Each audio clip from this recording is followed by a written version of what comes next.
Saya baru je dapat mesej dari ibu adik yang terbabit dalam kemalangan tu. Depan mata saya. Salam semua. Ingat lagi tak video saya pasal pentingnya emergency contact tempoh hari? Dia dah selamat keluar hospital, Alhamdulillah. Tapi ada cabaran besar yang dia kena hadapi sekarang yang saya perasan. Alhamdulillah, adik ni dah dibenarkan pulang. Tapi doktor sahkan dia mengalami luka kecil di otak, patah tulang selangka dan patah tulang telinga. Lebih berat lagi, dia mengalami Bell's palsy. Sebelah muka dia lumpuh sementara disebabkan radang saraf. Satu perkara yang saya perasan, tahun ni dia umur 16. Tahun depan dia umur 17 tahun, iaitu tahun SPM untuk dia.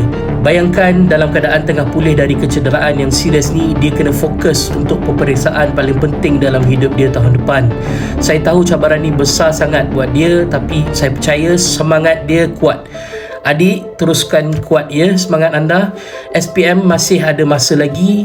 Fokus sembuh dan jangan putus asa dengan pelajaran. Orang yang tengah tengok video ni, saya mohon titipkan doa untuk kesembuhan adik ni supaya dia boleh kembali ke sekolah dengan semangat yang baru. Ada juga yang DM saya tanya macam mana nak beri sumbangan atau nak tanya khabar adik ni. Pertama sekali, terima kasih atas keprihatinan korang semua. Ibunya tak ada pun minta sumbangan dari saya atau sesiapa.